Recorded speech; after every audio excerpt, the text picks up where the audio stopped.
One moment here while I tell you what that is for my initiative.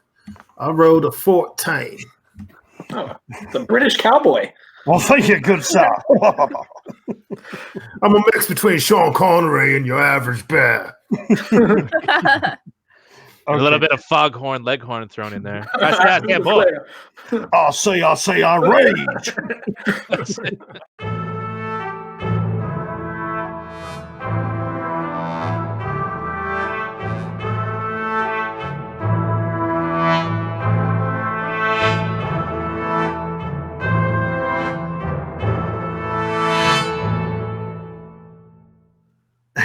Hey everybody, and welcome back to another episode of Echoes and Whispers, brought to you by Mainframe Comic-Con and Nat One Network. Let me bring in the cast of characters because they are much more important than I. Well, hey guys. Oh, that's not nice to say. You're very impressive. Howdy do. Self-deprecating humor, it's how I get by. It's just... Hello. You just wanted us to talk you up after that. I know. No, Terry, you're awesome. Terry, you're the best. Awesome. You're the Come on, man. Not only are you smarter and more important, but you're more beautiful. Go on. And you have great hair. All right, guys. All right, we'll do a quick introduction because the world needs that right now. My name is Terry Mayo. I am the dungeon master of this wicked group, playing through the campaign called Echoes and Whispers.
All right, guys. With all of that, I do want to go ahead and jump into where we left off. So, where you guys left off.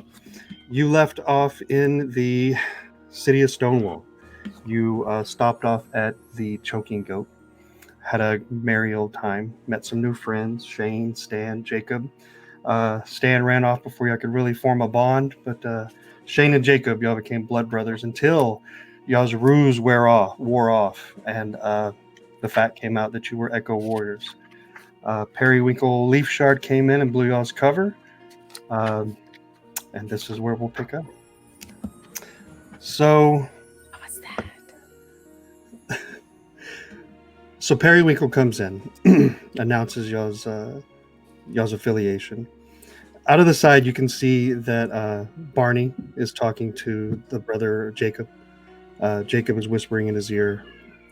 You can make out words like brother. You can make out words like now. Wendy and Trevard making their way to the back of the bar. Really just kind of feeling the tension in the air. You can cut it with a knife. The only person that seems giddy at this moment is Perry. I don't know what that was. Perry's giddy? Perry's a little bit giddy, yeah. So Periwinkle he's got a sly little smile on his face. So he seems to be enjoying the tension. Seems to kind of be getting off on the fact that he blew y'all's cover a little bit. Periwinkle. Periwinkle. So he's kind of like, I say, yes, Captain, it is good to see you. no. It's very nice to see you too, my cat friend. And Periwinkle's kind of walking along the bar, kind of like stroking the tables, really just making his presence felt. As he's doing this, you see Barney the character, exit out the side door. Shane fumbling in his closet, in his clothes, and Jacob just staring you guys down. Sorry to interrupt what you guys were doing, what you were talking about. It seems like you were having a grand old time, but like I said before, Mr. Rourke would love a word with you. He asked that I keep you here long enough for him to come and meet your acquaintance, if you don't mind. What were we talking about?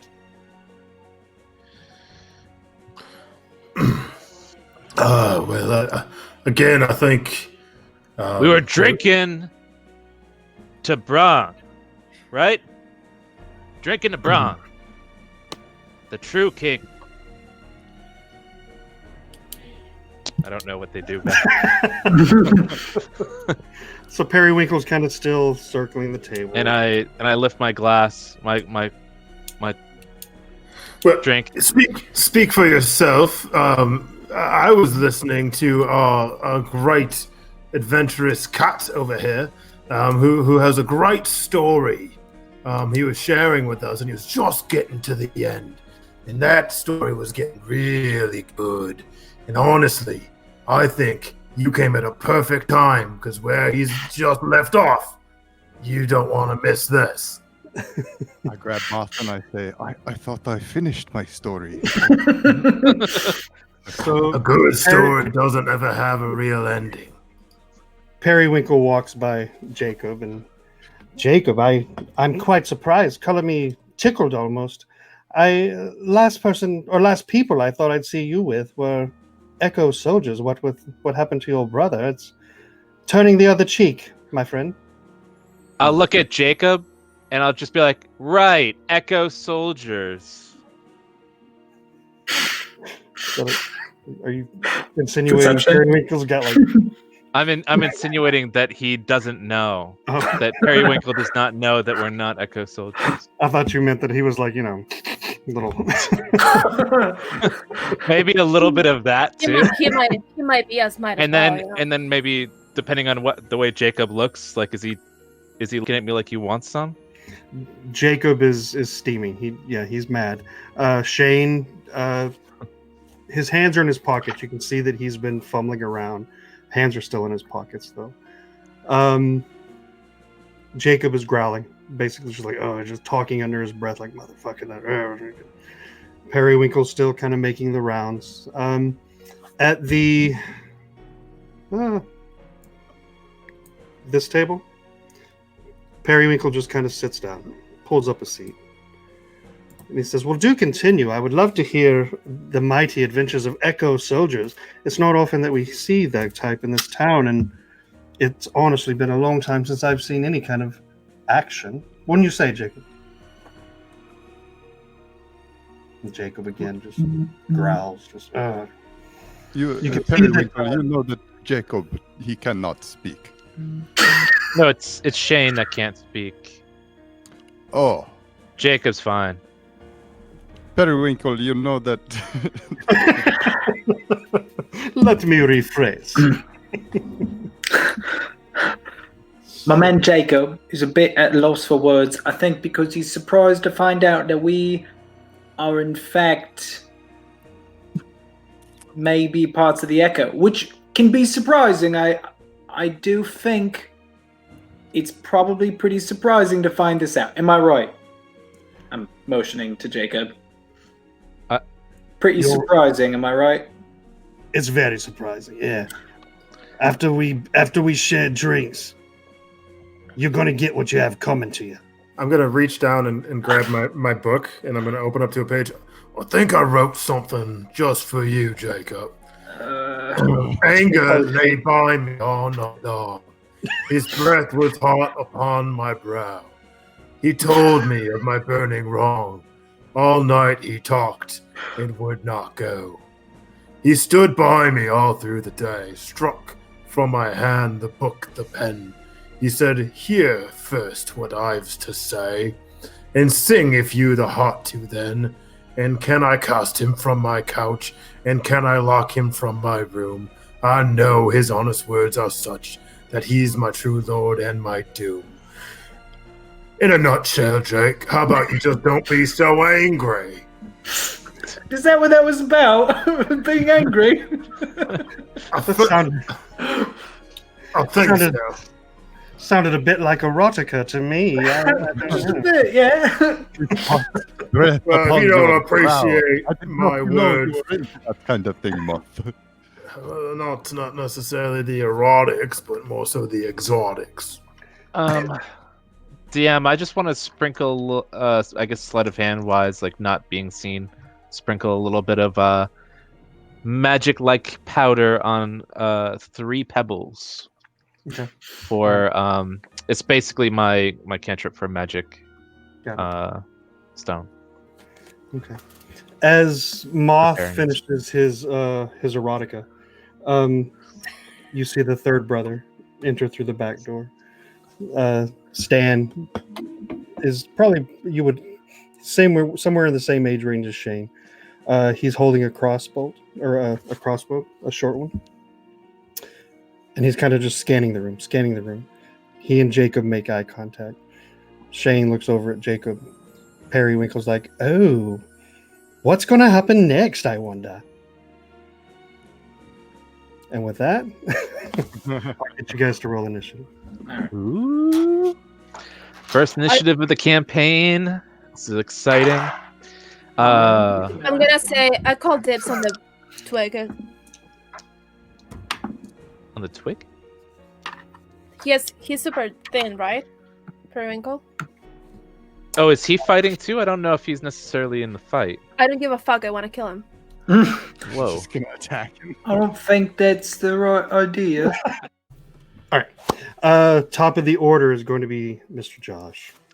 Lovely. I'm going to jump on this table.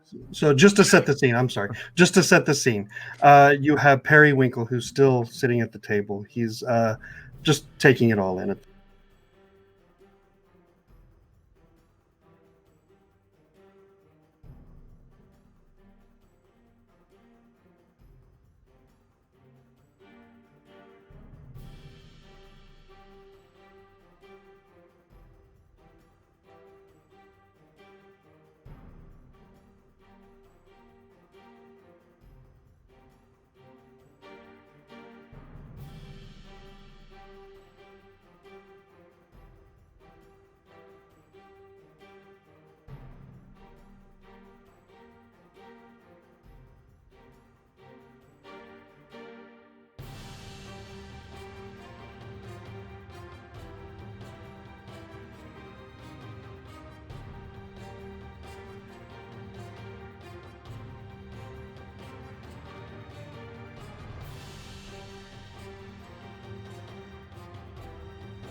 Kellan, you used your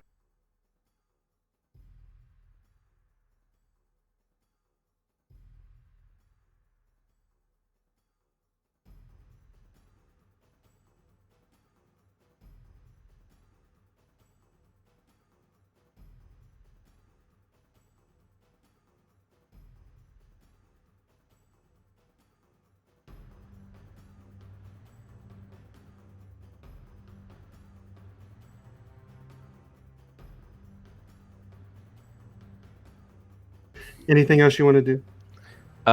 Maybe just sit back down.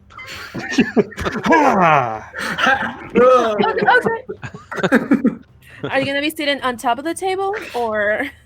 No, I'll sit down in the chair with my feet dangling and my head down. Oh. All right. Dun, dun, dun, dun, dun. As Kellan has the opening shot of this salvo, and then quickly sits back down in shame. Boot steps up, huffed up. You're up. I want to start off my turn by speaking. Brothers, do we really need to do this right now? Any response? All Was that from right. Jane? That was from Shane. Shane. All right. I'm sorry to do this. I blame you, Percy. And I'm gonna take my short bow and fire it at Shane.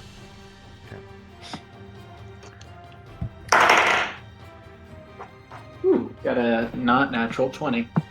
Oh, okay. All right. Well, you hit. Go ahead and roll for Nice. damage. All right. That is a d6 plus 3. Roll a 6. And that makes 9. So 9 damage to the kisser, or wherever it Level hits. 1. Okay, Big all right. damage. Yeah. Level 1. So as Boot and his little drow prowess pulls back his short Call bow, it Drowits. drow, Drow. short bow or crossbow. Short bow. Short bow.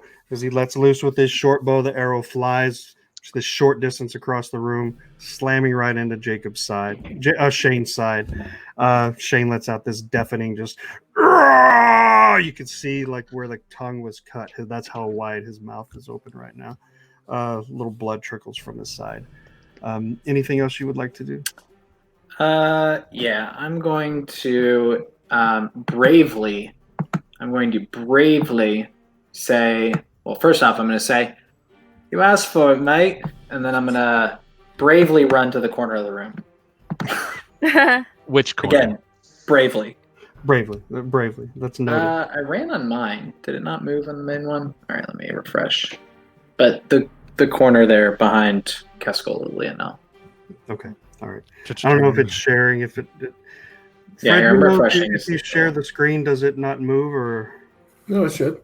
It should, right? Yeah, I don't know. Well, I just moved it again, and it's still in the corner. Maybe you need to refresh? Oh, there we go. Oh, there you go. All right. Okay. All right. Next up, I can get my stuff together too. Is going to be Mr. Jacob. Jacob, seeing what you just did, looks down at Periwinkle. Here we go, Perry, and charges across the room. Takes his full movement next to Bree. Uh-oh. And then one more thing I forgot to mention. All of you guys removed your armor before you came into this bar, correct? Yeah, I'm wearing a costume. I don't really wear armor. Okay. Moth, you have an armor of what, 17? Oh, Is that all natural? Oh, natural. My armor, my natural armor is 17. Okay. All right. He goes after Bree and rolls a 6. All right. As he charges towards Bree, takes a swing with his stick like it's a baseball bat. Just Bree kind of does a matrix move, moves out of the way, and it just swifts right over her skull, missing him. It looks like he just struck out. And that is his entire movement at this point. In the background, you can just see Periwinkle, just whatever drinks he can find at the table, drinking it, almost like this is a dinner theater show. Do I have an attack of a? No, because he hasn't moved out of your range. He just moved into you. Okay, yeah. Next up, we have Caskola, Lionel. Have that. all right. So seeing this man swing and miss, I'm going to take one step back next to Boot and kind of keep strumming my lute and kind of lean against the wall and just say, was that an attack or and cast vicious mockery Okay. All right. Who are you casting on? on the guy who just swung? Okay. Go ahead. So it's a wisdom saving throw for him. Okay. 12 or what is it? 14. 14. And if he does not save, that'll be 3 psychic ouchies. Okay. Okay. All right. as you utter these words, Jacob is still in his swing, but as he comes back around, he just kind of winces. You can see the wince, his thumb digging into his temple, eyes closed at this point. Okay. Anything else you would like to do, Barney? As a bonus action, I would just like to give Moth like a wink and a nod of approval and give him an inspiration. All right. All right. Tiny Bree, you're up.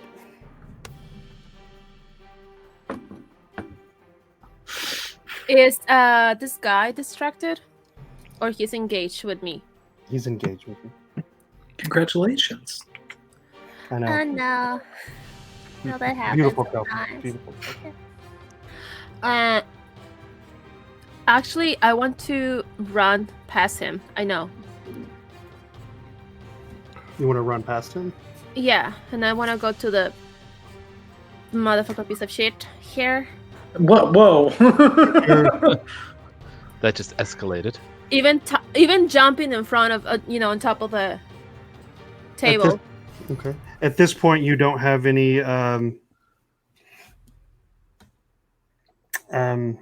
You're not able to go out of his range without attack of opportunity, correct? That's fine. Yeah. Okay. All right. So let me do his attack on you first. Okay. Yeah.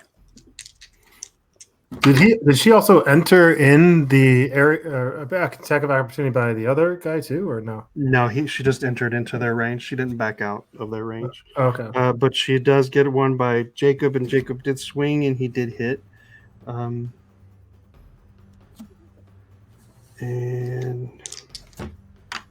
22 damage. all right, Carla, go ahead and take, or Bree, go ahead and take 4 points of bludgeoning damage to your back. So as you run past him, boom, he just connects straight with your back. Okay. She's crazy, mate. She's mental. Oh yeah. While you're doing I that, play, like a really intense line while she's running across the street. Dun, dun, dun, dun, dun, dun, dun, dun. I will write poems about her. Okay, so you ran across. Are you on top of the table, next to the table? On top of, right in front of him, Okay. Boing. All right. and kick his drink. Was he drinking something? Yeah, he was Yeah. holding something or whatever. Yeah. Kick his drink Okay. All right. and say,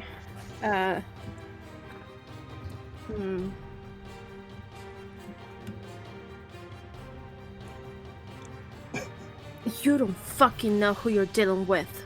Back off. All right. Periwinkle shakes it off. It's like, bravo. Anything else? No, I will try to intimidate him. No, it doesn't work. Nothing. He's immune. Was that supposed to be you can roll for intimidation? Were you trying to intimidate me? Yeah. Go ahead and roll for was trying intimidation. Go ahead and roll for intimidation. I thought you were just making like a fuck your drink and fuck you, Perry. It's actually a 1921.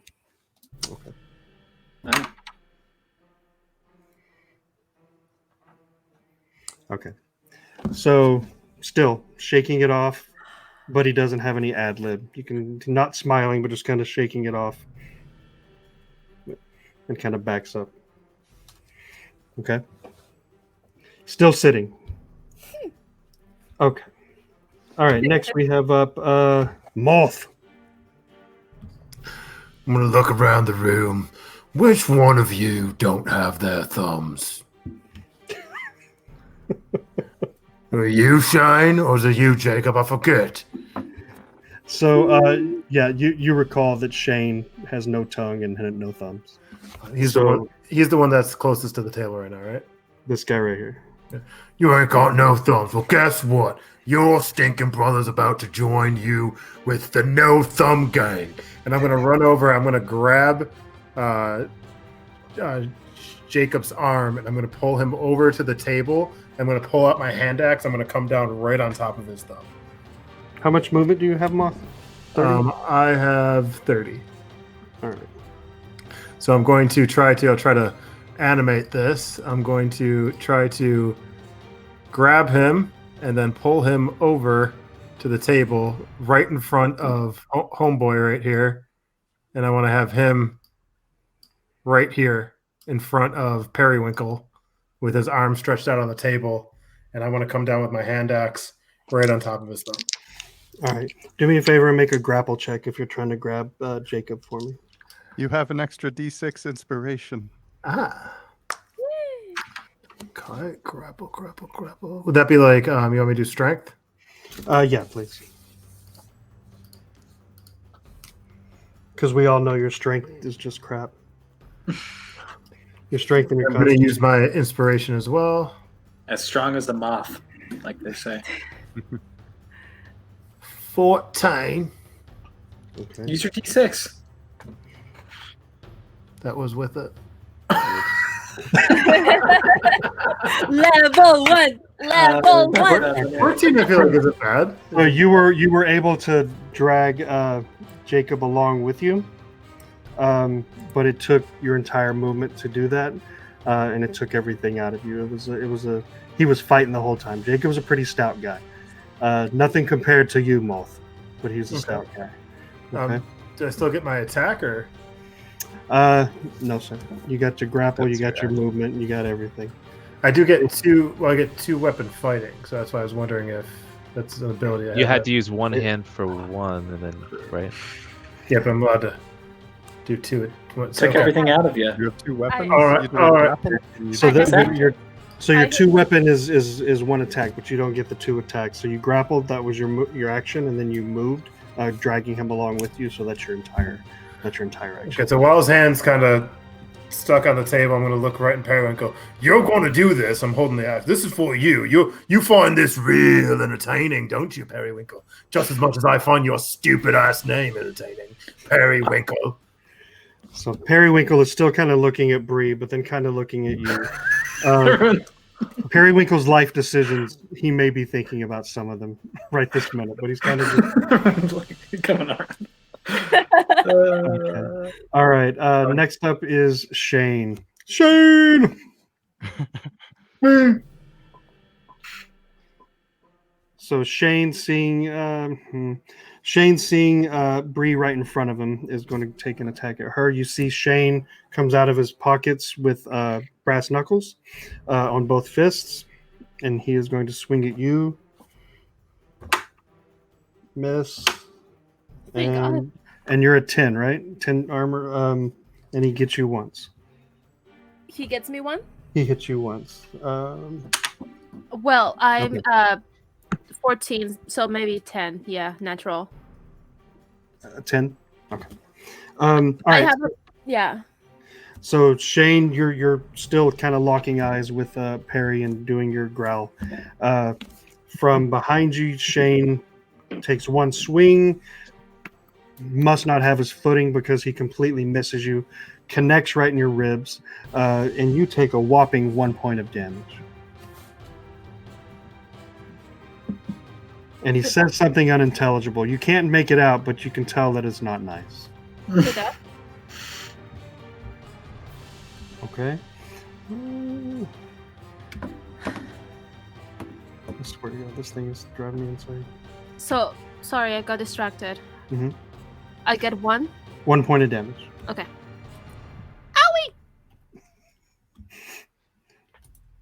Owie!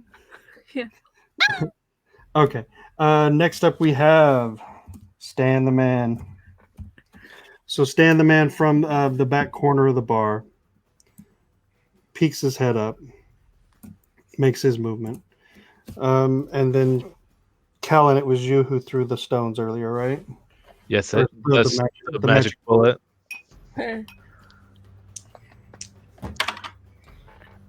Okay. He gets a 8. He hits you. Wait, what is it? 18. Oh yeah.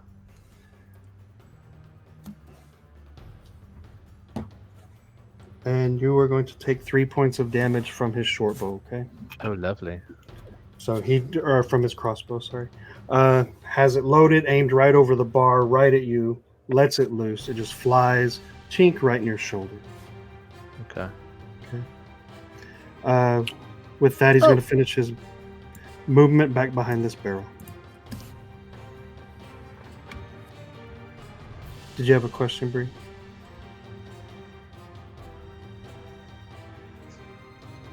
So is it 10 plus dexterity bonus for armor? But you removed all your armor. You removed all your armor, so you have a flat of 10 unless you have like a natural armor going on or something like that. Gotcha. I thought you still add your dexterity to it though. It's 10 plus your dexterity. For the armor. So what do you have? What do you have for your armor, Bree? Or that will be 13, I think. Yes. Yeah, because I have 13 without any armor on right now. And then you have 13 as well. Kellan? Yeah. Okay. I mean, it still doesn't. Both the hits. Okay. Yeah. Both the hits are valid. Okay. All right. Both the hits are still valid. All right. Sorry about that. No. I'm sorry. We'll cut it. It was 1 point. Cut it in post. That's fine. And the whole party died in the bar. Thanks. It burns. What you get when you attack us naked? All right. So Stan goes around the barrel. You can see that he's back there like James Bond. Back to the top of the order, we have Kellan. All right, so that guy just what was his name? The one that's behind the Stan. Okay.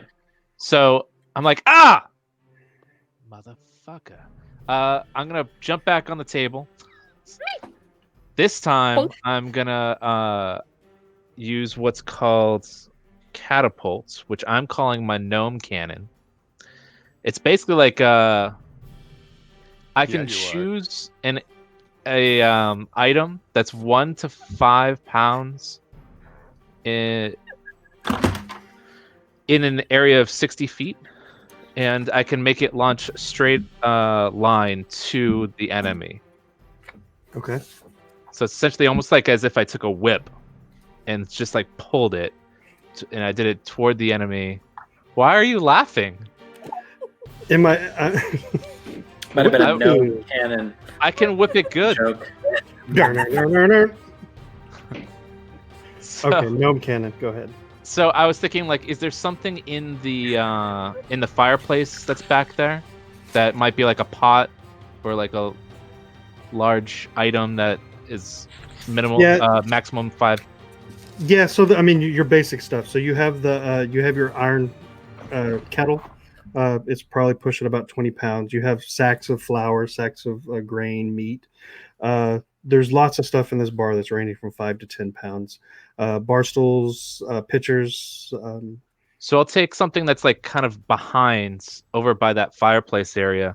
That's at least 5 pounds. Okay. So let's say it's a small bag of flour or something. Okay. All right. Basically like whipping it and pulling it, but it's going straight towards him. And he has to make a dexterity saving throw of 12. Okay. All right.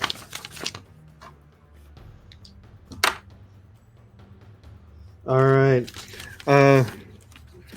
So from behind, he's sitting there with his with his gnome cannon of his own, with his crossbow, cowering, getting ready to strike again. Out of nowhere, from his periph, he just sees this bag of flour come flying, screaming at his face. Kind of has a moment, and then all you see from that area is just this cloud of white, just like it's a Scarface movie. Poof! Just white flour everywhere. What kind of damage does that do? It's 3d8 bludgeoning damage. Oh my god! Whoa, All right. yes. So he failed. So go ahead. And it says, on a failed save, the object strikes the target and stops moving.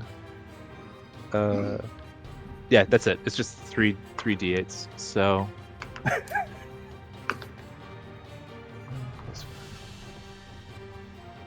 14 damage. Leo wants to roll too. Yeah, he does. Okay. He's looking at the dice, directly at the dice. My daddy puts me in clothes. Isn't that what all of your kids would say too? Yeah. All right. Yep. So you see this explosion of flour, and it's Papa. And then the next thing you hear is just this loud thud on the ground, and groaning. He is not out of the fight, but he is prone at this second. Anything else you want to do?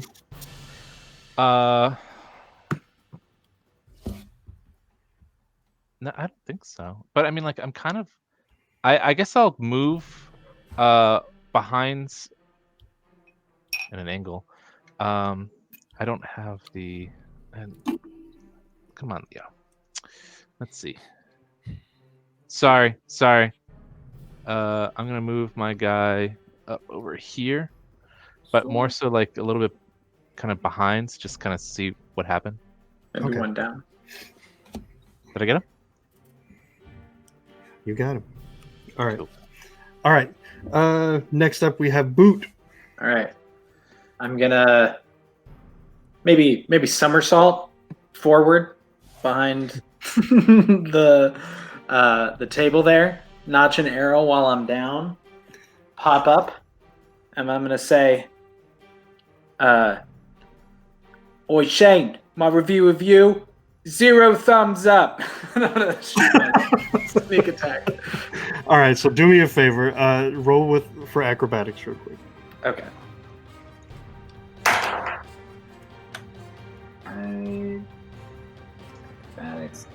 I've got proficiency. Does that mean a double roll, or is that just mean I get bonus? Just add plus Yeah. 2. Okay, that's right. Yeah. So that's a 15. Okay. All right.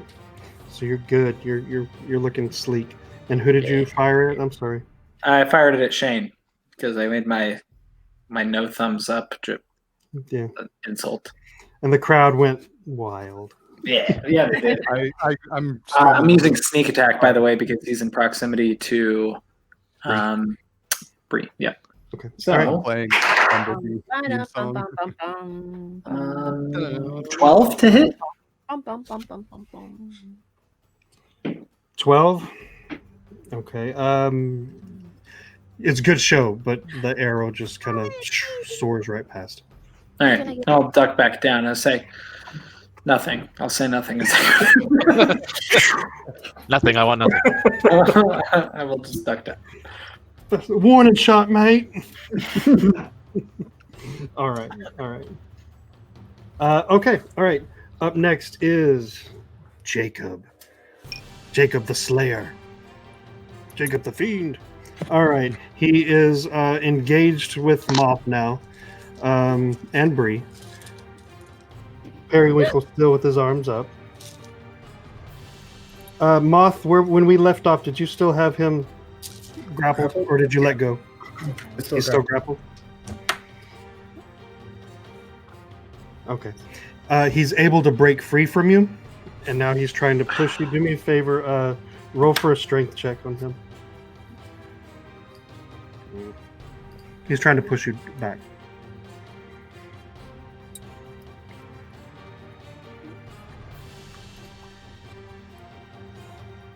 $16. Okay. All right. As Jacob is like squirming, getting away from you, he breaks free, and then with all his might, he pushes in your mountainous bosom, and boom, his hands just stop. You don't budge. Okay, and then he just kind of looks up at you. Okay. From there, he is going to stay where he is. He's kind of thrown off by that. All right, Caskola, Lionel. I'm still going to be leaning back against the wall, and I'm going to say, surely at this point, one of you could have learned comprehend languages, but I guess none of you just thought Shane had anything good to say, and cast vicious mockery again. At Shane. That's messed up. That's like hurtful. Okay, vicious mockery. And I'm sorry, what did you say it was again? 14 wisdom saving throw. Okay. And it was towards Jacob? Towards Shane. Towards Shane, okay. All right. From where you're at, you do see Shane, and he's just kind of, you can tell that it's affected him as well, okay? Okay, that will be 3 psychic ouchies. 3 psychic action. All right. Man, you're a herder of feelings. Just talking trash. Your family never love you. Okay. I'm all just right. saying at this point. And as a bonus action. And you're adopted. I'm sorry. What was that, Cass?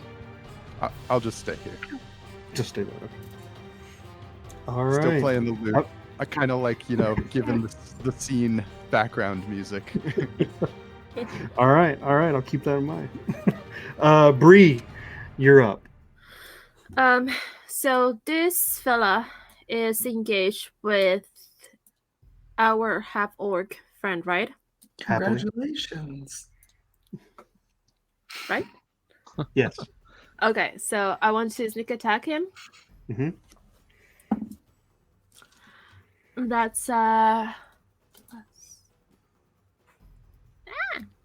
knew. So that's 23 to hit. You got him. Okay. So that's that's 9 damage. Okay. All right. Nice. All right. Last you saw, Jacob pushed into Moth's mountainous bosom, stopped in his tracks. Boom! You hit him from. What did you hit him with? I'm sorry. I'm hitting him with a short sword. Okay. All right. You let loose with a swipe to his back, making this gash, a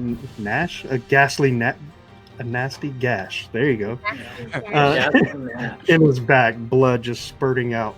A little bit of it sprays in your hair on your face. Jacob recoils and leans up against the table. Doesn't fall, but he is leaning on the table. Anything else you want to do, you little devil?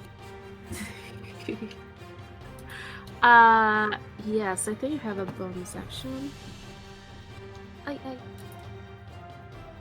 I'm gonna attack again. Okay. Oh, that's 17 to hit. Okay, you got him. Yes. Okay, Yeah. so that's and that's an extra 3. Short sword again, or what was it? No, that was a dagger. Dagger. Okay. Mhm. All right. As he leans on the table, you add insult to injury and just right in his kidneys with a dagger, taking 3 points of damage. Jacob's looking rough right now. Looking pretty rough right now. Oh no. But he is still up. Okay. Periwinkle is looking at you. He's like, I think this may have gone on long enough. Anything else you want to do, Bree? I'm gonna just look at him and growl. Okay. All right. Moth, you're up. I'm gonna look right at my mark. He's laying up against the table. I can see him there. He's just looking mighty fucked up. And I'm gonna grab my great axe and I'm gonna pull it off over my head. And I'm gonna be like, I could have just bent some fingers, but now I'm going for the fucking arm. And I'm gonna hand it and come down and try to cut off his arm. All right. Oh He's a willing target at this point. He's not moving. Do me a favor and go ahead and roll for your attack. Do me a favor. Oh, God, I hope he misses. I don't. I don't want to. Fuck you, table. I mean, he knew what he was getting into. I like the brothers. No. There will be consequences. Hold on 1 second. My thing's not working. Just One knock him moment. out. Do I get advantage? No, Is she not still at there? this point. Not at No? this point. Oh, wait. Yeah, sorry. I don't think it's going to matter, but that was a 24, and that was, 24. All right. All right. Do me a favor, roll for damage. Okay.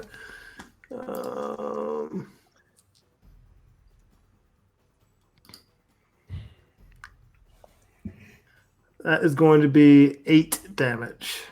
Ooh, bye. Okay. All right. Moth, are you hitting to kill or hitting to knock out?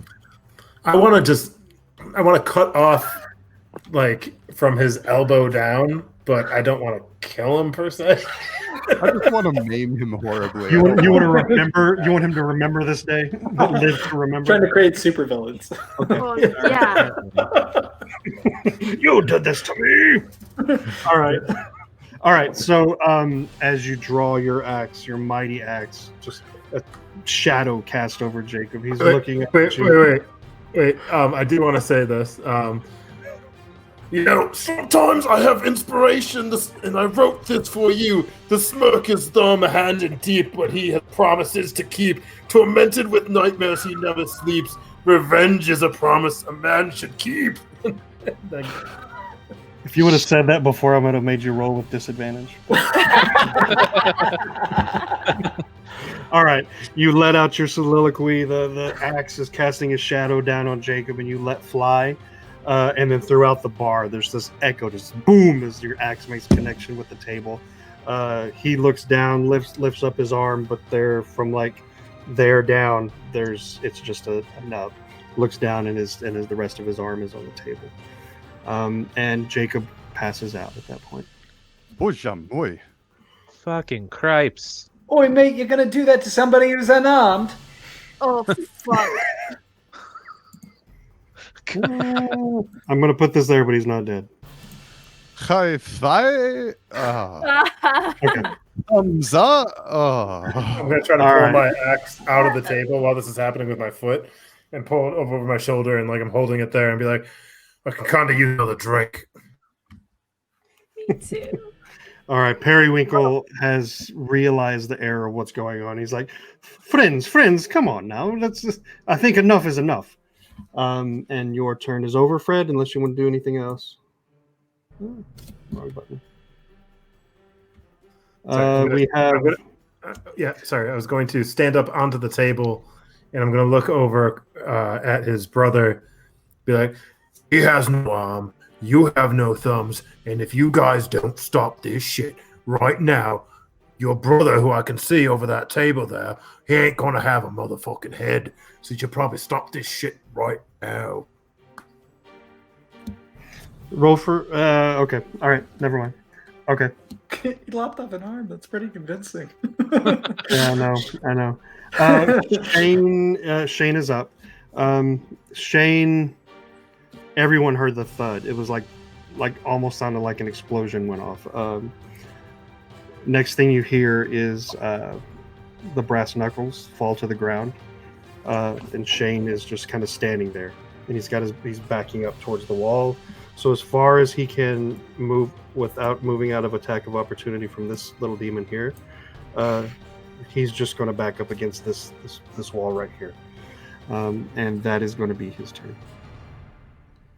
Stan is next. Stan was prone. He's going to make an action to get up. And he's, again, dazed. He's going to stand there. He didn't reload his crossbow. He's just kind of standing there. He can see you, Kellan, but he's a little dazed. Josh, you're up. Or, sorry, Kellan, you're up. All right, so I'm going to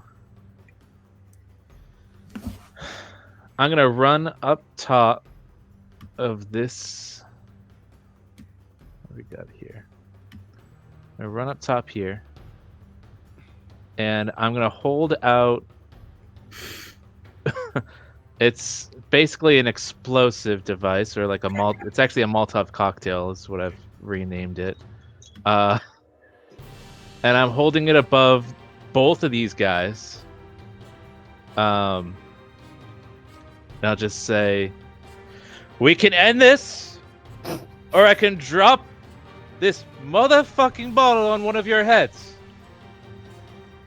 What say you? Roll for persuasion for me. And it's lit, by the way, it's lit. Oh, well, roll for intimidation, please. I'm not great, but we'll see. Oh, shit. Where'd it go? We're, so meant to be, you and I. Excuse me. Burn it! It's an 8. Okay. No advantage? I didn't call for it. I was thinking it, but I didn't call for it. But that doesn't matter much. Everyone in the room is kind of in awe right now. They're kind of shell shocked at this moment. They did not expect to go this way. Is kind of your feeling. Shane is up against the wall. He's like, Periwinkle's like, I agree. No more. Let's just cut this off. Let's cut this off. So get your girl. Oi, phrasing, mate. And then I want to say to Shane, why don't you help your brother? Looks like he needs a hand. I'm gonna finish my poem too. Then he gives his axe a shake and screams, "I made a bad mistake." I swear to God, I will drop the break this of Molotov on disagreement. top of you. Shut up. Yeah, this axe is head. All right.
Periwinkle is at the table. He's still kind of like, I think I just kicked a hornet's nest kind of look on his face.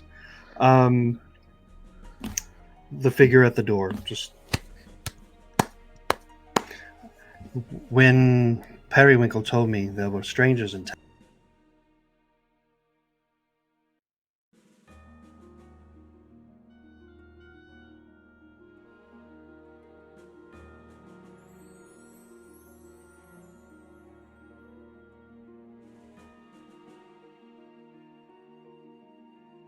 To be. I am Caskola Lionel. Talalan. Kellan, And Kellan. these are my Hi. compatriots. I'm still on. I guess I'm still on top of the cabinet. What's Yeah, the dude's name? Franklin Rourke? Jeffrey Rourke, Jeffrey. ambassador of Best Stonewall. friend. Yes. I see you've done a number on my establishment. No hard feelings, I assure you. It is a bar after all. Kellan, that is mighty fine equipment you have there, and by that I mean no sexual innuendo. I'm talking of your artificer baggage. Is that correct? How do you notice this? I'm a fan. I'm a fan of everything that comes from Gavin Gloom. And you kind of see him kind of leering, almost like he wants to like reach out and touch, but still from the doorway. But like he's like, Stranger danger! Stranger danger! I'm not from the Folly. I don't know where you got that idea. Well, your bag is, I can assure you. But maybe one day we can sit and talk about things, and I can educate you on Gavin Gloom Folly. It is a magical place, after all. I'm sure it is, but that sounds really weird to me. I don't know about that. I mean, are we gonna have? Never mind. I don't want to. Weird. No weirdness I felt. Nothing but excitement in the air with what the fight going on is what it seems like. And poor Jacob, joining the ranks of the Limbless here. Who am I to thank for that action? I'm assuming it was the man with the bloody axe. Well, I'm kind of rubbing the blood up. I'm sorry, I really did not pay attention to you coming in, the words coming out of your mouth, or anything you really had to say. If you want to repeat yourself, I probably okay. But what's up? Well, again, no offense. I mean, I am in awe of every single one of you. At first, I thought orcish with your size, but definitely half orcish. But welcome to Stonewall, nonetheless. And at Tabaxi, he steps closer to you, Cask, and again, kind of that same giddiness in his eyes. And again, that feeling, and he's kind of reaching out towards you as he gets closer to you. He's kind of approaching you 10 feet, 5 feet. He's coming closer. Take a step back. As you take a step back, he kind of recoils his hand. He's like, "Oh, I apologize. The wonders of the world, the wonders of nature, they fascinate me. And having someone of your stature standing so close to me, it's magical. It is magical." It can be quite magnificent, I understand. And is that a drow I see? Out in the daylight, risking life and limb. My friend, what are you doing here? In the flesh? Oh, thank you, Jeffrey Rourke, ambassador. You, might know someone we're looking for, then. I think. You think? You tell me more about Trim Wiley, and I'll tell you more about me. Oh, we'll get to Trim Wiley. I'm, again, mean no disrespect. I just wanted to meet you all in person. Periwinkle, who's still sitting at the still kind of like taking things in. Periwinkle let me know that you had arrived, and I was fortunate enough to catch up to your good Captain Jewel. And he let me know why you were here. Which brings me to you, my little Bree. Long time no see.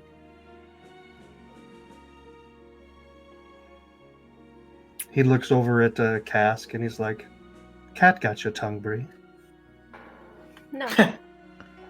Thank you. I just think it's really funny that for an ambassador, you conduct your diligence in a really violent way. It's not really diplomatic from you. It's really shitty, actually, to have this follow. And I point at Periwinkle. Being a shithead in your name. Wait, Bree, you're telling me that a good leader shouldn't make violence a good thing? No, dude, you're fine. I'm talking about him. And us. Oh, what? I think he was talking about maybe another land. But getting back to the game. I didn't get that, but Yes, no, Trim Wiley. Oh, sorry, Periwinkle. He and I will have words, isn't that right? And Periwinkle is still like Periwinkle fucked up. I apologize. Tell you what, the damage that you've done to the bar, I will overlook it. If you guys are hurt, I would be happy to get you connected with our healer in town. This was not my intention. A fight was not my intention, especially with Echo soldiers. Last thing I want is to start a war. But I did send Perry to let you know that I was coming and that I was here to help with anything that I can. He neglected to tell us that. And again, so what you're saying is that whatever happened here is forgiven? it's not even a second thought, Bree. Okay, I'm gonna go to Periwinkle and punch him in the face. Fine. Okay, roll for damage for me. It's a D6, I guess. But I'm tiny. Straight damage. If it's a punch, it's just one. Isn't it just one? Do you have unarmed attack? Do you have anything there? And I'm gonna strike, so it's +1. So It's just one, I think. It's just one. okay. That way you don't kill anybody with just like punching them in the face. You dislocate his jaw and he is dead. Good job. No, just kidding. His head exploded. Did he take damage? You said one? One? Okay. So with your tiny little fist, you kind of cold cock him. He was still kind of like... Can I at least break his nose? You see blood. You see blood. Trickle. Perry, go ahead and give us the room, please. And with that, Perry stands up and again, kind of like the brothers, he kind of backs out of the room and he's like, I do apologize. I do apologize. And he kind of backs out the room.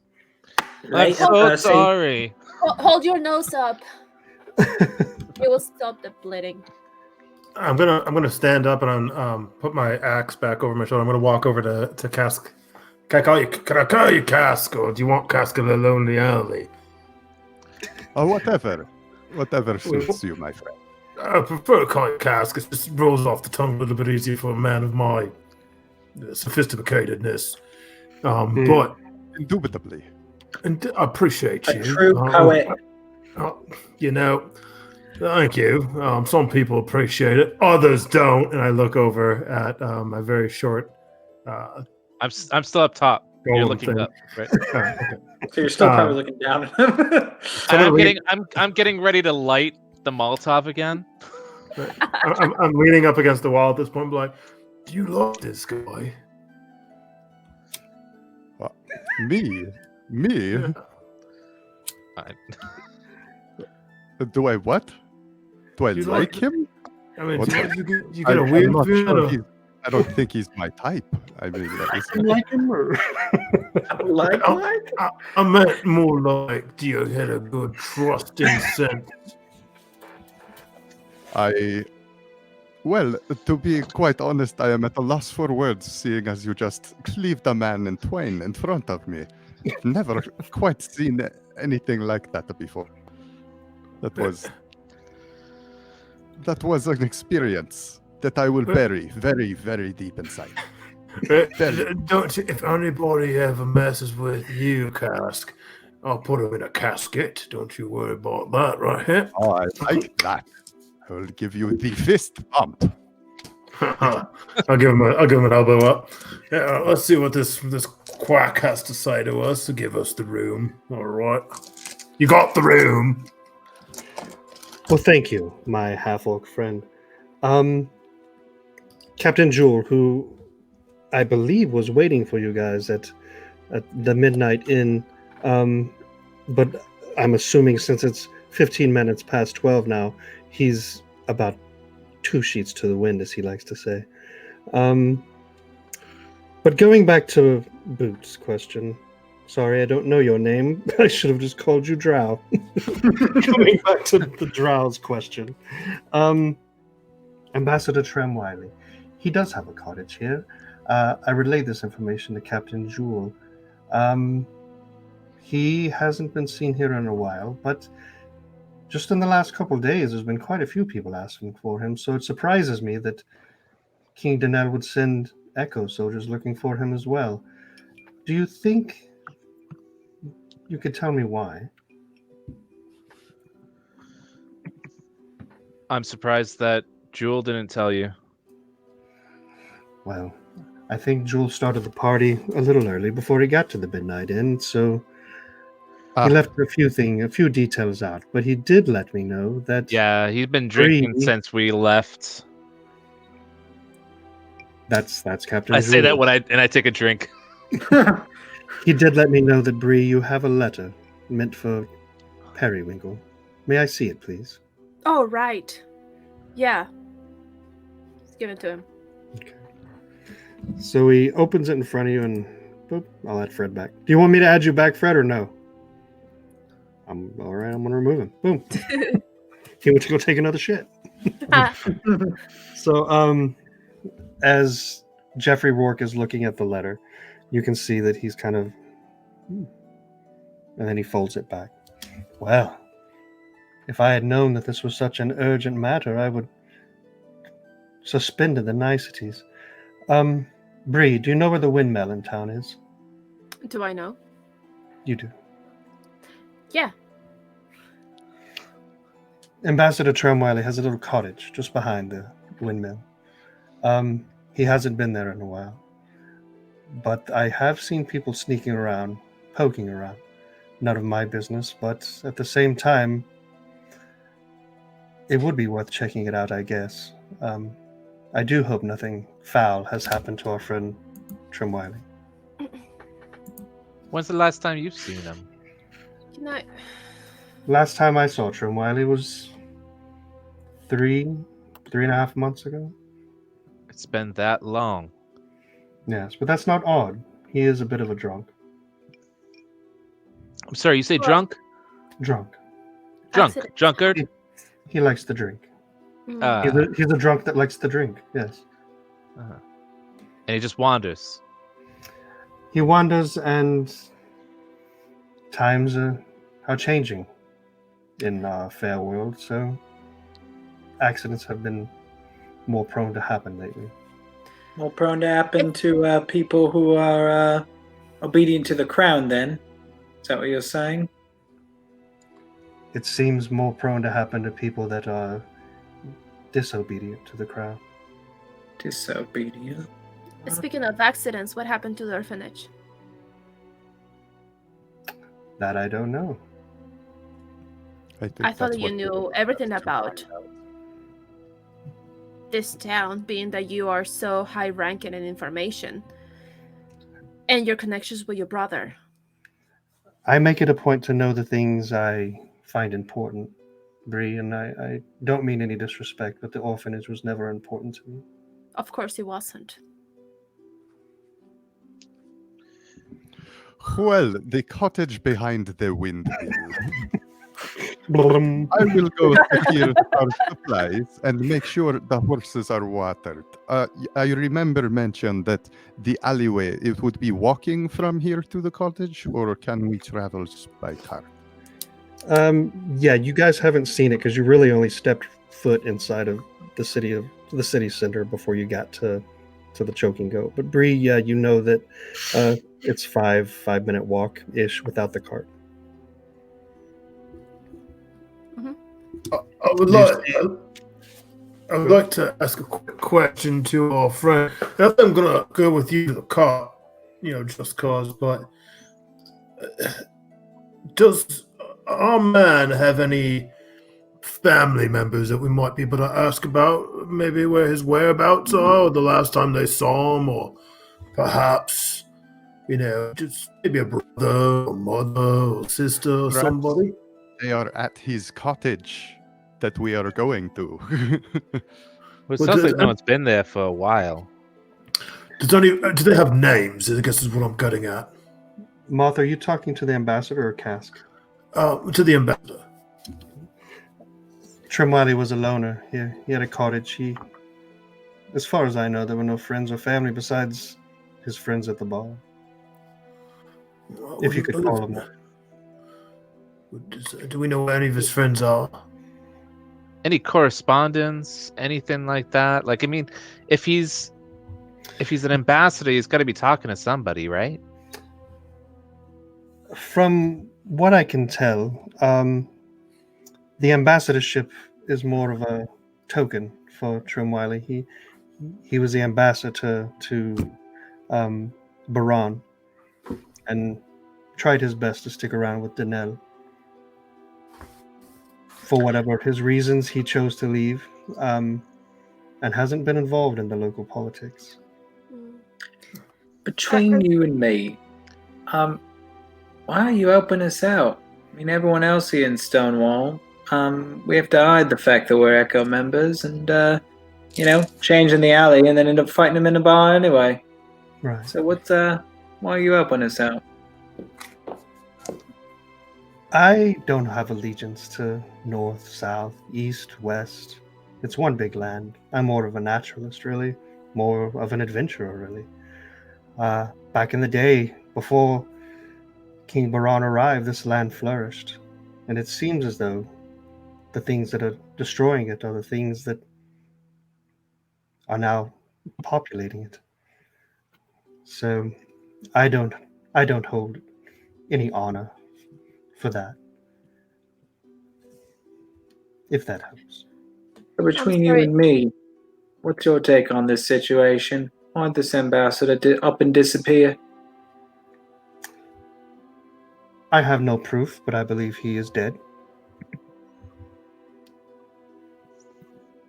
What ailed him? Killed him. What ailed him? What ailed him? Brought ill to him. Who knows? Maybe he went into the forest and drank himself to death. Maybe he crossed the wrong path. Like I said, these are unpredictable times. And I want to kind of press him a little bit. Oh, sorry, I'm going to cut you off. But I want to press him. Oh, sorry, you were going to continue talking. I'm going to stop. Press me, Eric. Press me. I'm sorry. What is the place that the ambassador told me to, indicated us to go? What is the place? I'm looking at the map and. There's a windmill. It's towards the Lookout Point Mountain. On that Massey's Tower. You see it? You don't know. Okay. All right. You're pushing me. You're pushing me. Yeah. So I want to press him and be like, "All right, yeah. I mean, he's a drunk. He probably died, but like, what's your take on this situation?" I want to kind of like, I don't know if it's insider investigation or what it would be, but kind of press him a bit. Okay. Yeah, for this, why don't you go ahead and just do some persuasion for me. Persuasion. All right. I'm not good at this. I want to help him with that and be like, yeah, has there been any sort of investigation into his whereabouts? I mean, if he's been missing for so long. All right. Roll with advantage, then boot. Oh, nice. All right. Oh, wow. I rolled a 10 and then a 20. So plus 0. So that was helpful.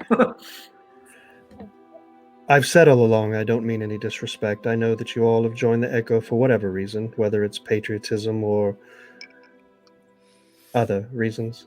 In conscription, maybe. Conscription. Those who oppose King Danelle, they are made an example of sometimes, and Trimwiley, before he fell to the drink, was quite loud in his opposition of King Danelle. And everyone's past comes back to haunt them at some point. Again, no proof, just conjecture. But we don't really know who he may have offended in particular, right? No. Well, all right.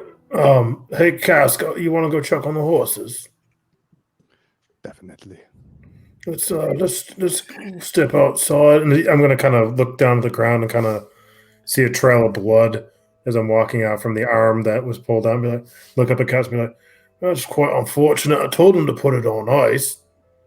Walk out the I door. should have listened. As Cask and Moth exit, you visually see Rourke kind of reaching towards Cask. Just kind of Cask is out of his reach, but he's kind of just like just has like a. I think he just came in his pants for you, Cass. It is a common happenstance amongst these humans. Well, you're quite tall. You got long legs, I guess. I think he's what they call a furry. Projection!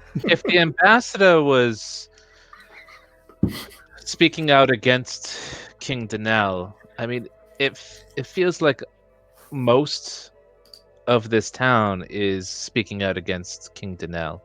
So I'm almost surprised that there's been anything related to that at all. Most of this town ain't ambassadors, are they? Who's he an ambassador to? He was the ambassador to King Baron. He lived Like, in Directly would Mhm. talk to King Bron. Yes.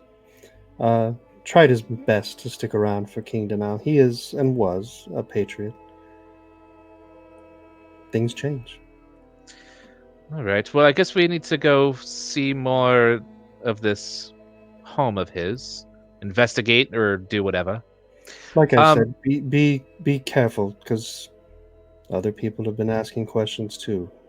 Well, Mr. Rock, is there anything else that you might be able to help us with?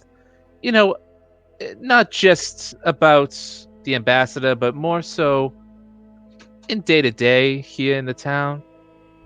You have this establishment here. Do you own any other establishments?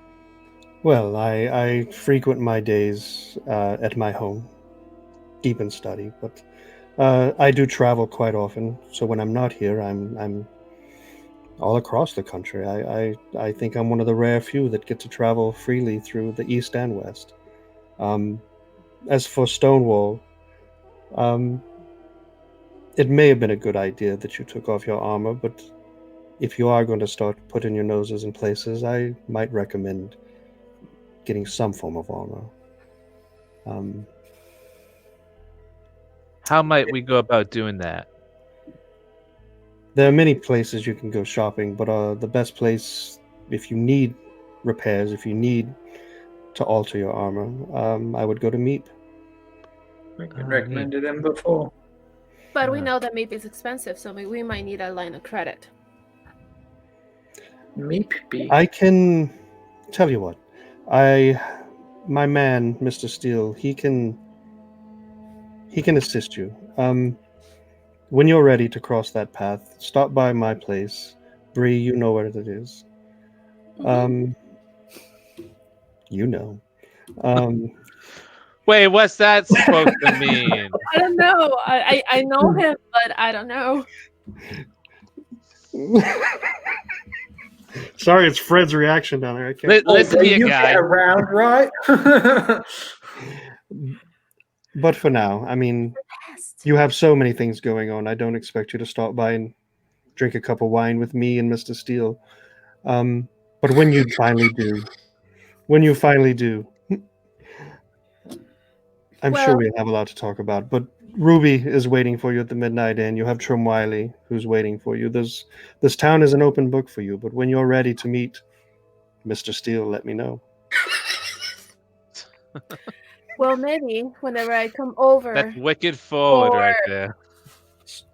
So maybe when I come over and, to share that bottle of wine, you can actually find some information about what happened with the orphanage. I'll put my man on it.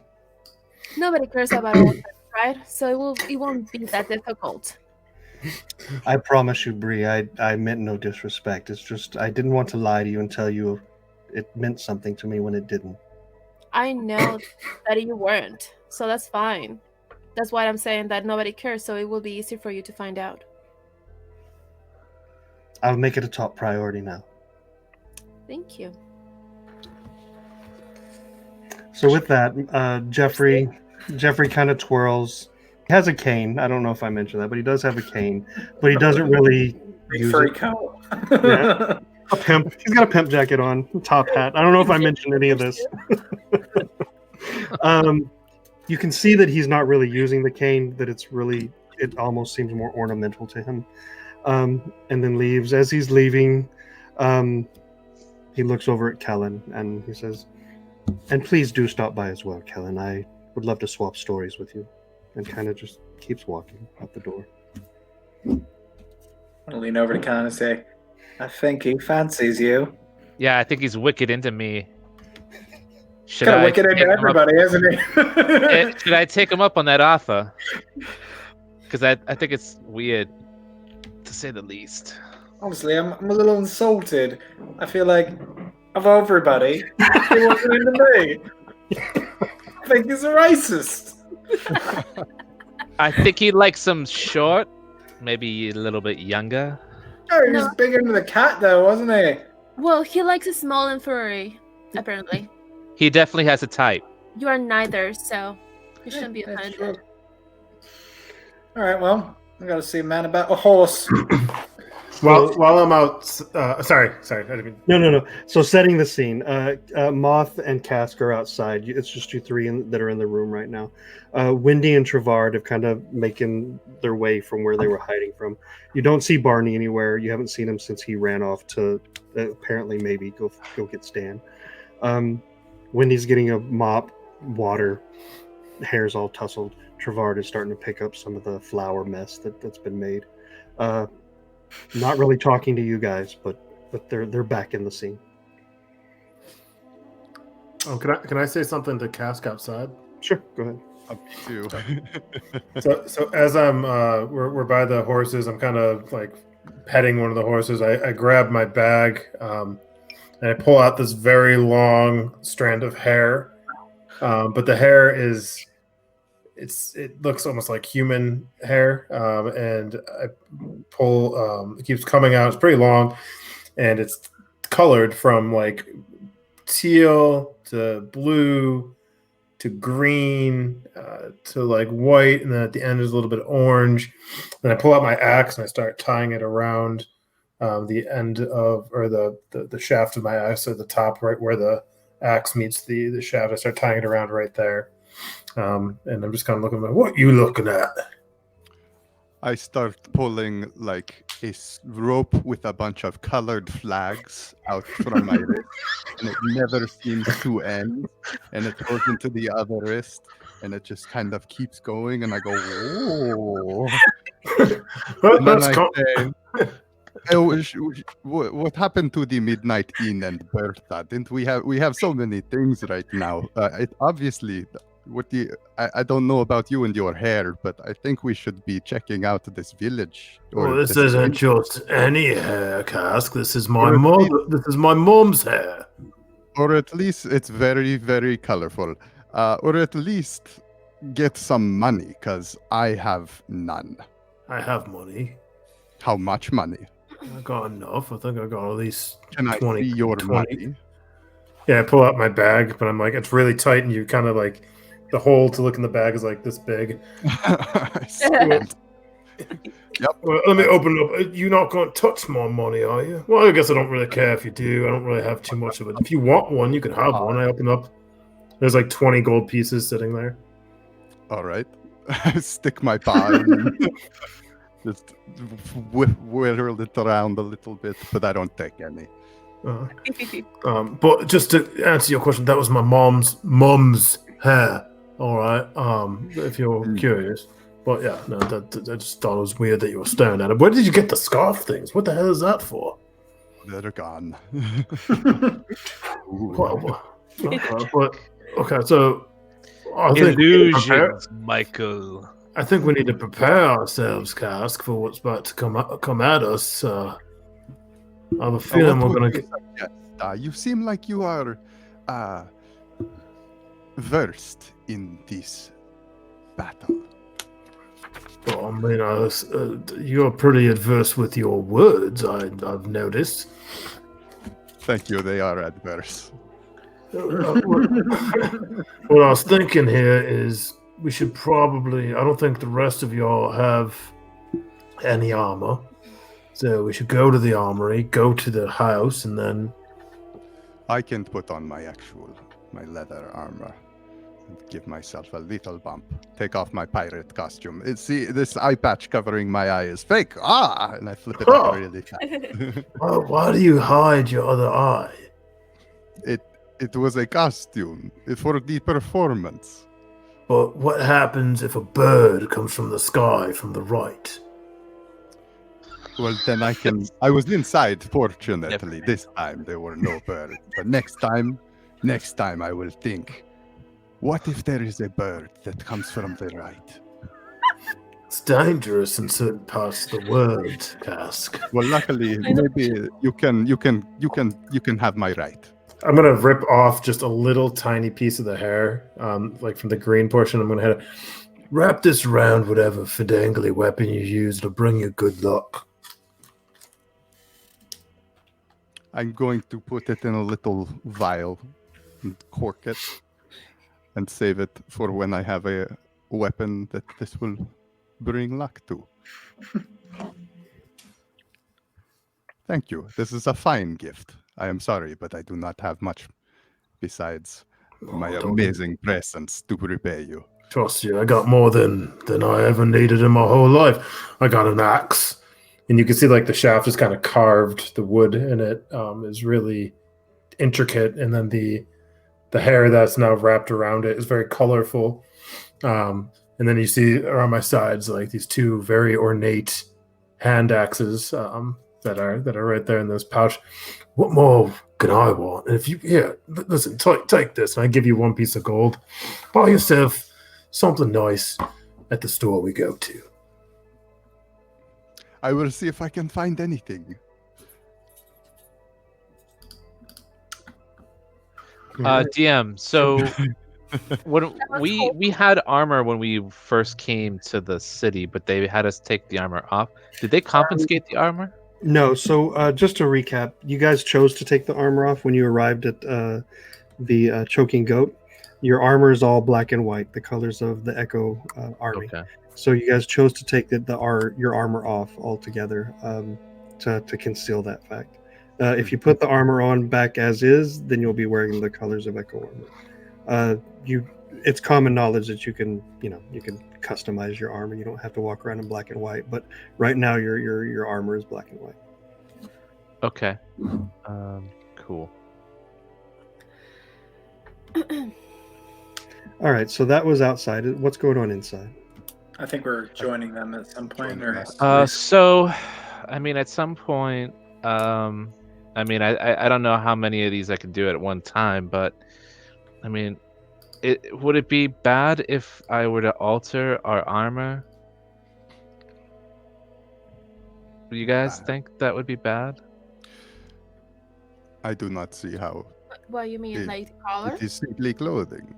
Well, I just so happen to know how to use some leather tools, and I can probably make some alterations to our armors. I mean, I'm using a studded leather, so I could possibly. Me too. I think that might be a good idea, but we're kind of on a time crunch right now. I can't really do it right now. It's if we're going to, but I'm just thinking that maybe I need to help out with that, and maybe later. Yeah, maybe table that discussion. Yeah, ask me again later, okay? Out of curiosity, Kellan, how long would something like that take for you? I would guess I'd have to look into it a little bit because I do have proficiency in leather working. How do you change the color of leather? It's a dye. It's dyes. Dye? Yeah. So, I mean, I think that I'd be able to. I mean, as far as dyeing goes, it's probably I could probably do multiple in one night. But that's if I was just dyeing it. If I was making other alterations, it'd probably just be like one per night. Okay. All right. I want to go to Trevor. Okay. Is he still around? He's still inside the bar, Yeah. picking up flour. I'm sorry. But yeah, I knew this was going to happen. You guys come in. I knew this was going to happen. You know what kind of shit Rourke is going to give me for this? What? What's gonna happen? I mean, this is why I lost the bar. I have no money. What am I supposed to do? How do I... That's the deal why. was I take care of the bar. Any damages come out of my pay. He's not making you pay, so I've got to pay. That doesn't seem really. That doesn't. Are seem you in right. the room, Kellan? I'm just kidding. Yeah, I was still inside. I was teasing. Oh, what? Is it because I'm short? Maybe. Oh, that's mean. Like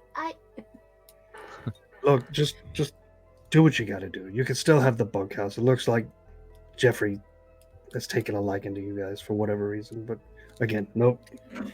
I'm just- lost here, to be honest. You know, I'm not supposed to be with these guys. I was supposed to stay here. It was a choice. You made a choice. You didn't have to join the Gecko. I had to. But I'm here right now. You know me. Or at least you know us. You know Stonewall. The Bree I knew. We will never join that. We will never do that. So trust me, I You say that, but you show up wearing Echo armor, right? yes. What are we supposed to think, Bree? The people, your friends, Kudoth, when he sees you, he's still in town. When he sees you, what do you think is going to happen? I will deal with that. But I'm not going to say that I regret. Because I did what I did because I wanted to protect. And for a while, and as long as I knew, I was protecting. Yeah. Most of you. At least. So, I will deal with any kind of reprimands and any kind of ideas. That's fine. But right now I'm here. Right now I'm here. So what can I do to help you? You can show me that you're still Honeybee. Your words are nice, but they don't take away what I see in front of me. And right now the person in front of me is not the Honeybee I know. And he just turns around and he keeps picking up the flower. And... I'm gonna grab a honeycomb. I'm gonna break it. I'm gonna put it on the table. Okay. That's sweet. Walk out. Okay. All right. I'm gonna just when I'm leaving, dip my finger in the honey and taste it. Just like, is it good? You're gonna be that guy. Yep. All right. So everybody's outside. Are you guys all gathered back by the? Okay. All right. What would you guys like to do? All right. I think we're gonna head to the cottage, or do you want to stop by Meep and get some armor first?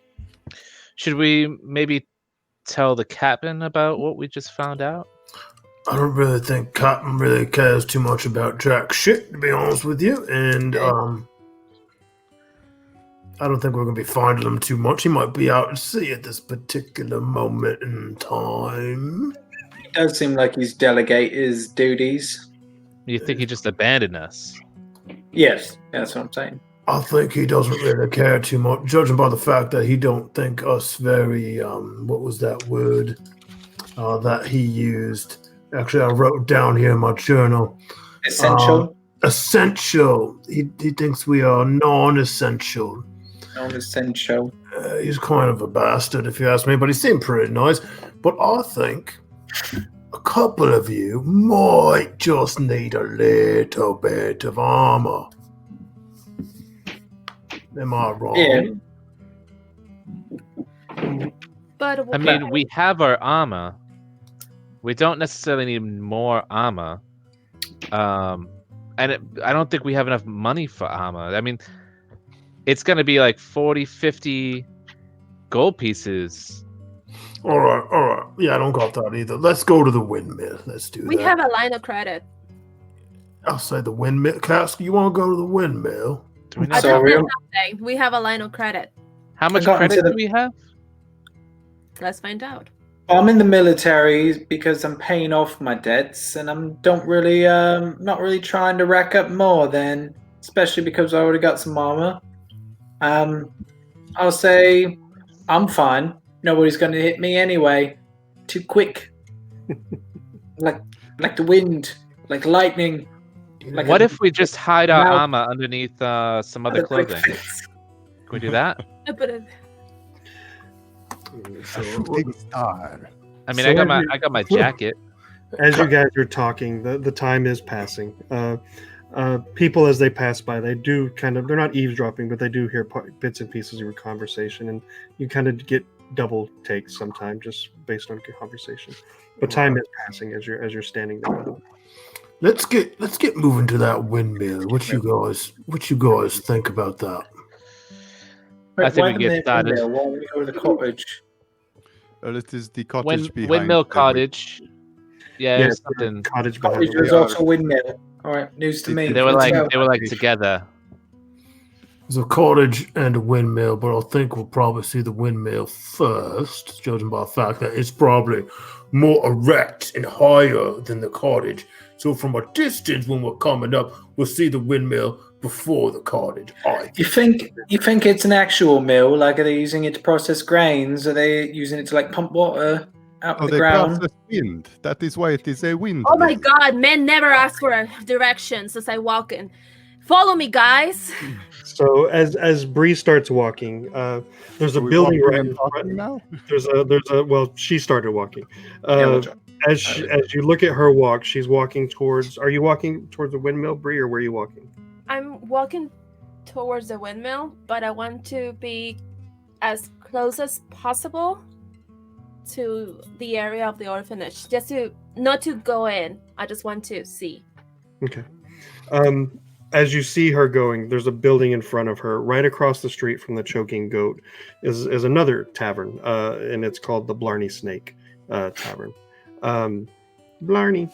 And it's just right across. It's a smaller but more sophisticated. It's for the more sophisticated palate. Directly behind that, probably a good 5 to 7, 8 minute walk, you do see a large windmill. Aha! I see a windmill. Guess what I don't see though, Cask? I don't see no building, just the windmill. Talking about cottage. The cottage. Don't see it yet. Watch out on your right. SkAWWW! Okay. Are you guys following Bree, or are you still at the? Yeah, We're all following Bree. I was just leaving the horses. Okay. Wait, what? We took the. Yeah, do we need to take put the horses cart in with us? a barn? By the way. The way it's set up on that map, let me just share it one more time. The way it's set up, it is not as stable, but they are secured to the Oh, I pole. thought we were going to be taking them with us. I mean, you can take them. It's not a normal thing. You would be the only person in Stonewall who's taking a wagon throughout the streets. They're more of like a walking path and street. This is the city center, so it's really more like an outdoor mall, if you want to put it that way. You can take it. You're free to take it, but it's not normal. The only reason why I would think to take it is to like board the horses and in a barn or something like that.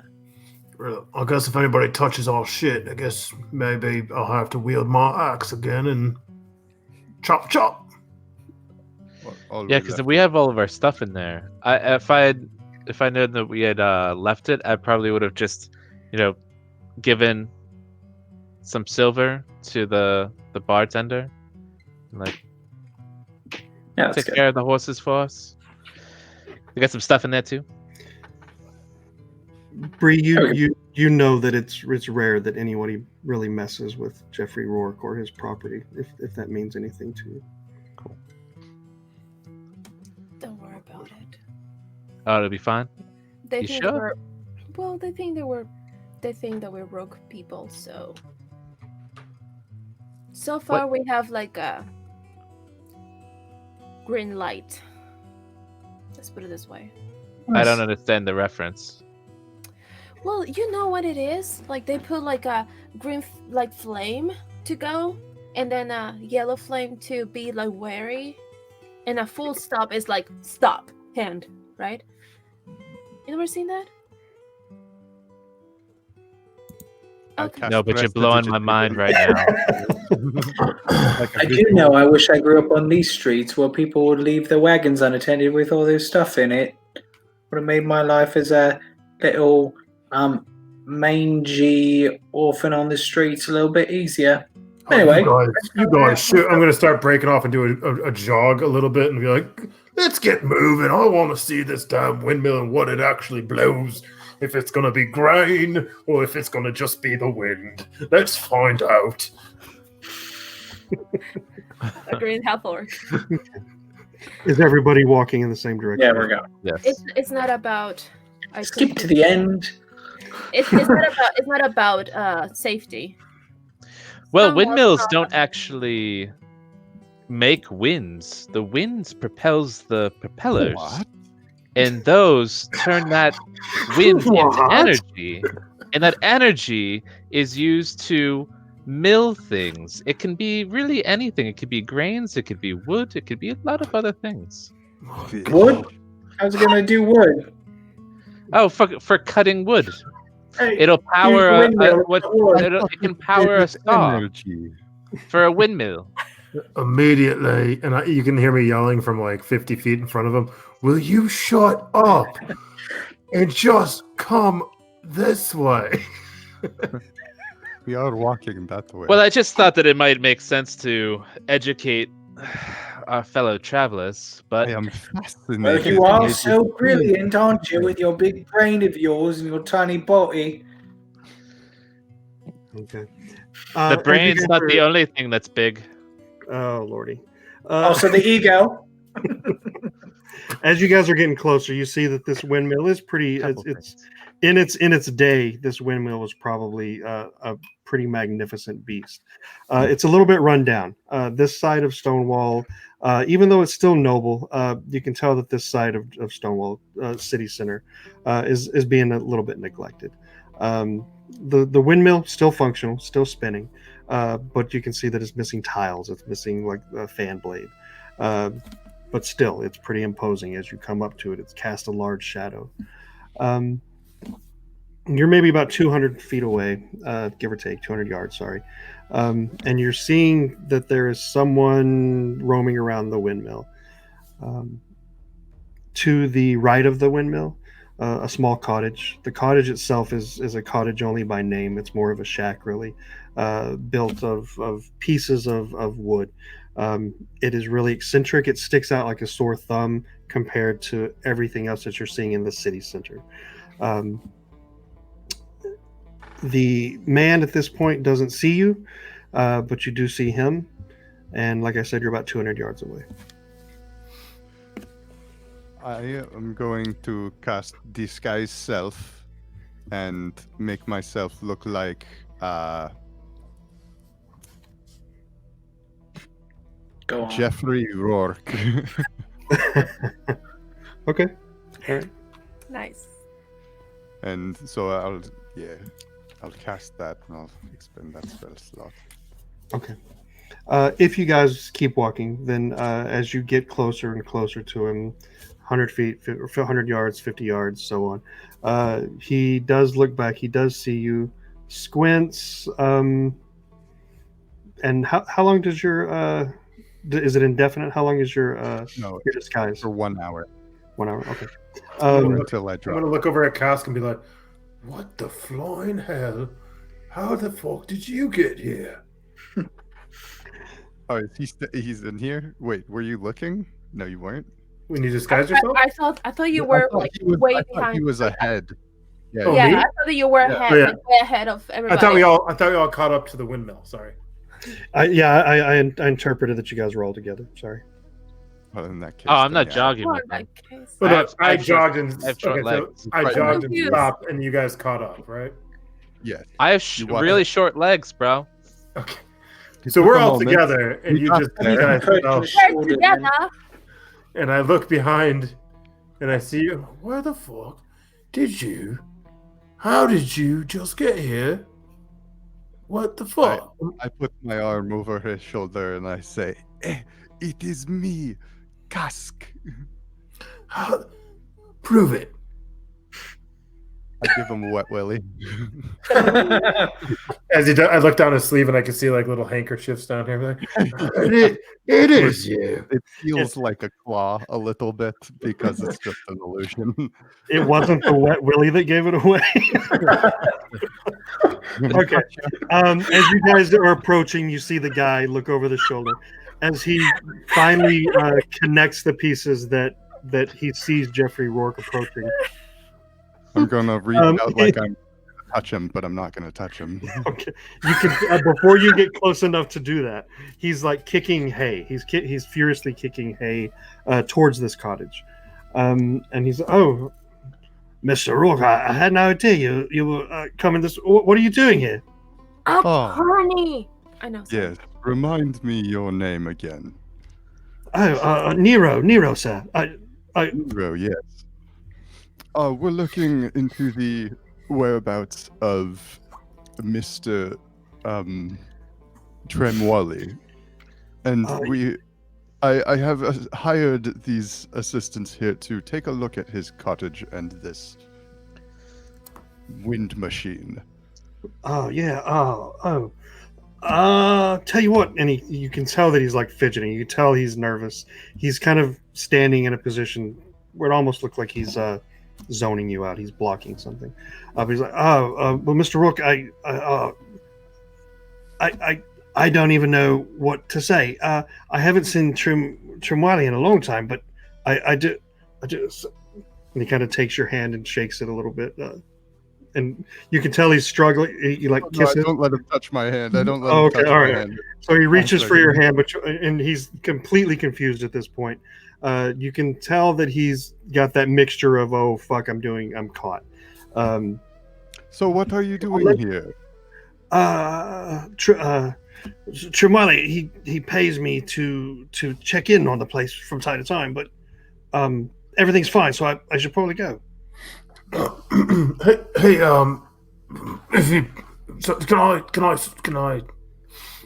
If he pays you to chuck in and he hasn't been here in a long time, how are you getting paid? Venmo. Anyways, no, just kidding. He pays me in advance. He paid me in advance, and that's how much in advance? Just curious. 10 gold a month. 10 gold a month for the last 3 months. Did you find anything in your investigations? He's sweating. Nero is sweating. He doesn't like this conversation. The place is. I mean, I didn't do it. I had nothing to do with it. But the place is trashed. It wasn't me. I didn't do it. I didn't do it. I swear, sir. I didn't do it. I will tell you if I did it. So you're being paid to take care of his place, but you didn't take care of his place. So therefore, you don't deserve the money that he paid you. What? Do you have this money on you right now? I do not. It's in my home. And where do you live? Out. I know where he lives. I will Yes, tell he you. knows where I live. He knows where I live. I am want you Jeffrey to tell me. Rourke. I don't. Remind I me. want Mr. you Rourke, to tell me. I should go. I'm feeling Do not uncomfortable. find my subordinates here. I'm gonna stealthily. They're very eager to find out where my boy,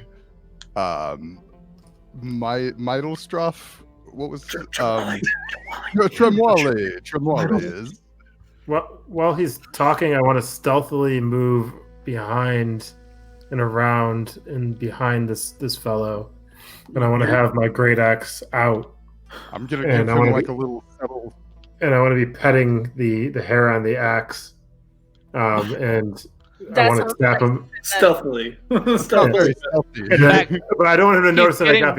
I don't want him to know that I got. Will require a Excuse me, series say of that skills. again. I You don't- petting the hair of the You say axe? heavy I petting don't- or light petting? Are you petting the So let hair me- of the axe? So let me I just don't let me just say it is it's broad This is like- daylight. This is You're like Bates 6'6". Motel type shit right now because that's his mother's hair. Yeah. They're So just just fucking petting Set- on an just axe. to set the scene. Just to set the scene.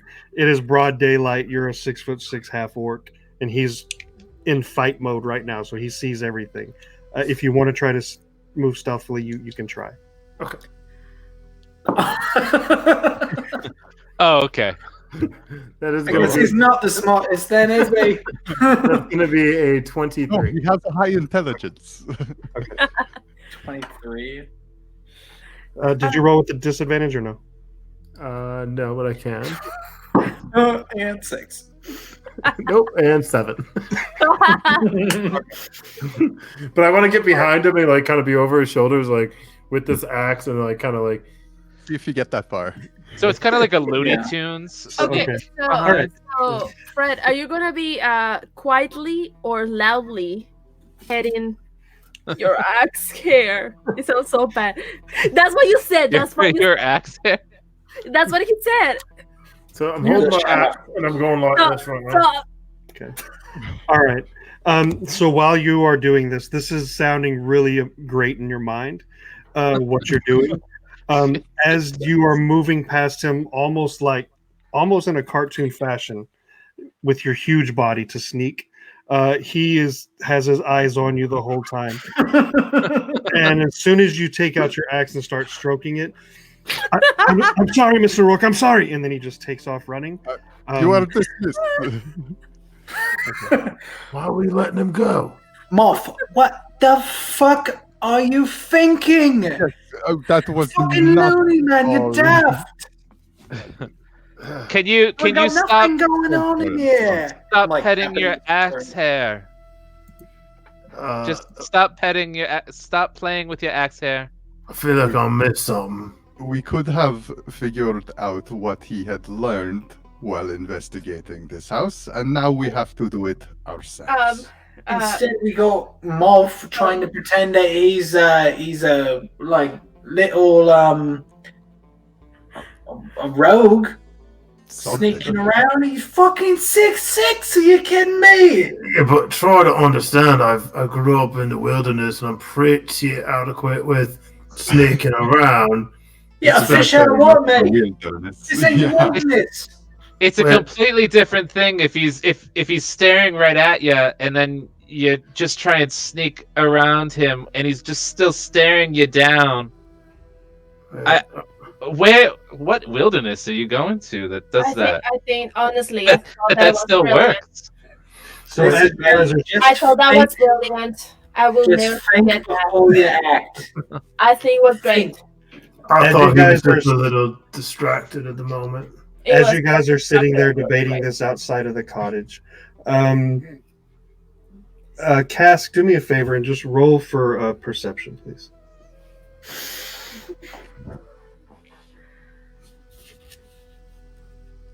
$15. Okay.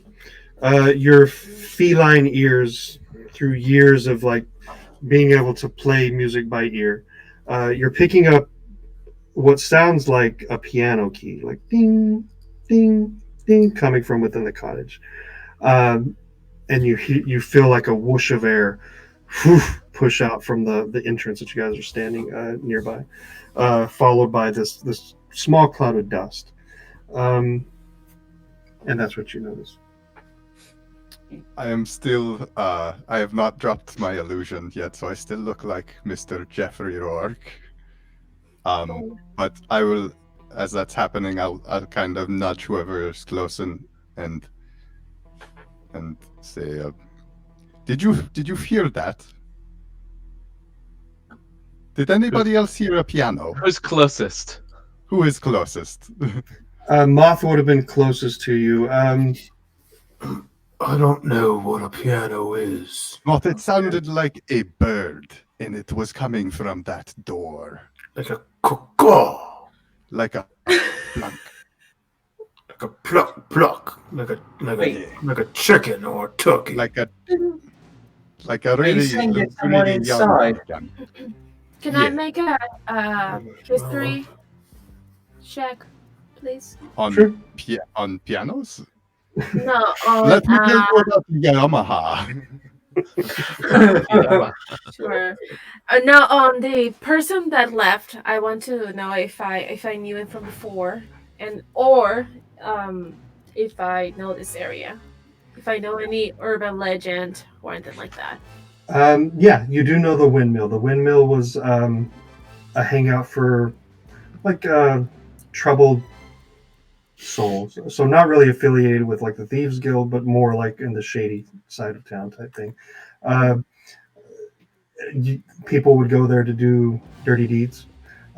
So this is, if there is a shady town or the other side of the tracks inside the city center, this is it. You know that Lookout Point is close by, and before you left, you know there were rumors of maybe the Thieves Guild setting up around this area. Moth, come here. That's nice. So many memories. Okay. I'm right here. I'm literally right here. So Cass. I will open this door, and if anything runs at us, you hit it. Are Do you there want any? to hit it with the sharp end or the blunt end? The blunt end. Maybe we don't know if it is a person or not. What if it's a child? That don't hit it. Maybe just a little love tap. I don't know. It'll We'll be we'll still hit the child. Hey, Boot. What if it's a child? Are there any windows on the windmill? On the Windmill, there are a few windows, but they're pretty high up. On the cottage, there are, because they're two separate buildings. On the cottage, there are windows, but it's either grime or something is covering it from the inside. And the piano key came from the cottage? The piano key came from inside the cottage. Second question, Cask. What if it's an old lady? You want to hit her too? Only if she comes at you very fast. Okay, all right, let's do it then. You open that damn door. I'm ready. All right. Ha! Okay. All right. So the door, you nudge it open. It's a wicked. It's a wicked weak door, Wicked. and it just kind of Wicked heavy. pushes in. Yeah, it doesn't shatter or anything like that, but you can. It's almost off of its hinges. As you kick it in, you two are in front. Are the rest of you guys like at the ready, looking inside, or what's going on? Yeah, I'll be ready with one of my bullets. I'm in the back. I Okay. nudge to Kellan and says, Okay. "You know what? It's great." The people in the direct vicinity of the doorway who are looking in, the scene you see is pretty gruesome. So there is a bed. It's been torn up. It looks like it's been shredded with a knife. A piano next to a fireplace. The fireplace has it doesn't look like it's been used, but it is covered in blood. There are intestines hanging from the rafters. It's maybe about an 8-foot ceiling. What you can guess are intestines, human or animal, you don't know, hanging from the rafter. The sound of the piano key was blood, ding, ding, dropping onto the piano, ding, ding. A busted lute off to the side. The fireplace itself is pretty large for the small cottage. It's probably about a 6-foot opening, but it's solid stone inside. And you can see the last thing where the people are looking in. You can see like what look like drag marks of fingers going towards the fireplace. Hey, Cask, I vomit to the side. that's some pretty fucked up birds that did this. Oh, I know. Have you seen what they've done to that poor loot? Oh, And with that, we're going to end episode 2. Yay!